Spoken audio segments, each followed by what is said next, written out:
தமிழ்நாடு சட்டசபை தேர்தல்ல 234 தொகுதிகள்ல என்ன நடக்கும், எந்த கட்சிக்கு பெரும்பான்மை கிடைக்கும் அப்படின்னு மூத்த பத்திரிகையாளர் வம்சி சந்திரன் அவர்கள் தன்னுடைய கருத்து கணிப்பை வெளியிட்டிருக்காரு. இப்போ இருக்கிற அரசியல் நிலவர கணிப்புப்படி டிஎம்கே கூட்டணி 154 இடங்கள்ல முன்னிலை வகிக்குது.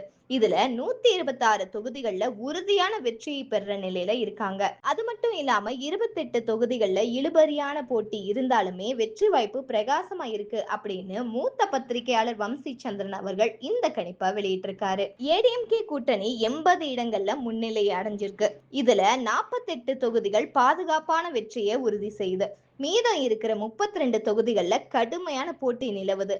ஆனா வெற்றிக்கு வாய்ப்பு இருக்கு. மொத்தம் 60 தொகுதிகள்ல கடுமையான போட்டி நிலவுது. இந்த தொகுதிகளோட முடிவுகள் எந்த பக்கமுமே மாறக்கூடும் அப்படிங்கறனால அது தேர்தல் முடிவுகள்ல தான் முக்கிய பங்காற்றும். தமிழக வெற்றி கழகம் எத்தனை இடங்கள்ல வெற்றி பெறும் அப்படின்னு வம்சி சந்திரன் அவர்கள் தன்னுடைய கருத்து கணிப்பை குறிப்பிடவே இல்லை. ஏற்கனவே தமிழகத்துல முதல்வர் மு.க.ஸ்டாலின் அவர்கள் தலைமையிலான டிஎம்கே அரசினுடைய செயல்பாடு பத்தி அக்னி நியூஸ் சார்பா மேற்கொள்ளப்பட்ட கணிப்புல குறிப்பிடத்தக்க எண்ணிக்கையில இருந்தவங்க தங்களுடைய மனநிறைவை வெளிப்படுத்தியிருக்காங்க. கணிப்புல பங்கேற்றவங்கள்ல ஏறக்குறைய பாதி பேர், அதாவது 49% அரசியல் செயல்பாடுகள்ல திருப்தி அடைஞ்சிருக்கிறதா தெரிவிச்சிருக்காங்க.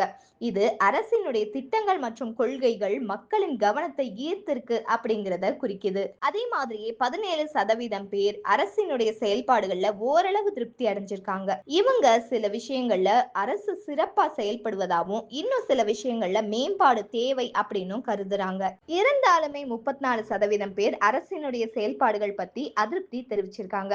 இந்த மக்கள் அரசின் சில திட்டங்கள் மற்றும் கொள்கைகள்ல உடன்பாடு இல்லை அப்படின்னு கருதுறாங்க. அதே சமயம் தமிழ்நாட்டுல இப்போ சட்டசபை நடந்துச்சுன்னா டிஎம்கே கூட்டணி 164 இடங்கள்ல வெற்றி பெறும் அப்படின்னு அக்னி நியூஸ் கருத்து கணிப்புல தெரிவிக்கப்பட்டிருக்கு. இந்த கருத்து கணிப்புல பங்கேற்ற 21,150 பேருடைய கருத்துகளின் அடிப்படையில முடிவுகள் தொகுக்கப்பட்டிருக்கு. இந்த கணிப்பு அக்னி நியூஸ் சேனல் மூலம் எடுக்கப்பட்டது.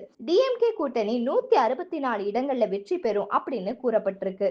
ஏடிஎம்கே கூட்டணி வெறும் 70 இடங்களை மட்டும்தான் பெறும் அப்படின்னு கணிக்கப்பட்டிருக்கு. 2026ஆம் ஆண்டு நடைபெற இருக்கிற சட்டசபை தேர்தல்ல ஏடிஎம்கே மற்றும் அதனுடைய தேசிய ஜனநாயக கூட்டணி பின்னடைவை சந்திக்கும் அப்படின்னு கணிப்புல தெரிவிக்கப்பட்டிருக்கு. இது அந்த அரசியல் கட்சிகளுக்கு ஒரு எச்சரிக்கையாவே இருக்கு. முன்னாடியே கடந்த லோக்சபா தேர்தல்ல டிஎம்கே 39 இடங்கள்ல ஜெயிக்கும் அப்படின்னு இந்த நிறுவனம் துல்லியமா கணிச்சிருந்தது குறிப்பிடத்தக்க ஒண்ணா இருக்கு. தேர்தல் முடிவுகள் பத்தி வெளியான இந்த கணிப்பு தமிழக அரசியல் வட்டாரத்துல பெரிய பரபரப்பை ஏற்படுத்தியிருக்கு. இந்த கணிப்பு அரசியல் கட்சிகளுடைய வியூகங்களை மறுபரிசீலனை செய்ய தூண்டுற வாய்ப்பும் இருக்கு. அது மட்டும் இல்லாம வாக்காளர்களுடைய ஆதரவை வாங்குறதுல கட்சிகள் கவனம் செலுத்த வேண்டியதோட அவசியத்தையும் இது உணர்த்துது. இந்த மதிப்பீடு வாக்காளர்களுடைய எண்ணங்களை பிரதிபலிக்கிற வகையில அமைஞ்சிருக்கு. அரசியல் கட்சிகள் இந்த கணிப்போட முடிவுகளை கவனத்துல எடுத்துக்கிட்டு தங்களுடைய தேர்தல் திட்டங்களை வகுக்கணும். முடிவுல சமீபத்திய கருத்து கணிப்பு டிஎம்கே கூட்டணிக்கு சாதகமா வந்திருக்கு. ஏடிஎம்கே கூட்டணி பின்னடைவை சந்திக்கும் அப்படின்னு கணிக்கப்பட்டிருக்கு. இந்த கணிப்பு அரசியல் கட்சிகளுடைய எதிர்கால செயல்பாடுகளுக்கு ஒரு வழிகாட்டியா அமையும். ஏற்கனவே தமிழ்நாடு மாநில சட்டமன்ற தேர்தல் நெருங்கிட்டு வர நிலையில ஆளும் டிஎம்கே அரசு உளவுத்துறை மூலமா கருத்து கணிப்புகளை நடத்துறதுக்கு திட்டமிட்டு இருக்காங்க. டிஎம்கே வட்டாரங்கள் மூலம் பெறப்பட்ட தகவல் படி இந்த கருத்து கணிப்புகள் 5 கட்டங்களா நடத்தப்பட இருக்கு. இந்த மாதிரியான லேட்டஸ்ட் அரசியல் அப்டேட்ஸ்லாம் உடனுக்குடனே தெரிஞ்சுக்கணும்னா மறக்காம நம்ம சேனல் ட்ரெண்டிங் டார்கெட்க்கு சப்ஸ்கிரைப் பண்ணி ஷேர் பண்ணுங்க. பாய், தேங்க்யூ.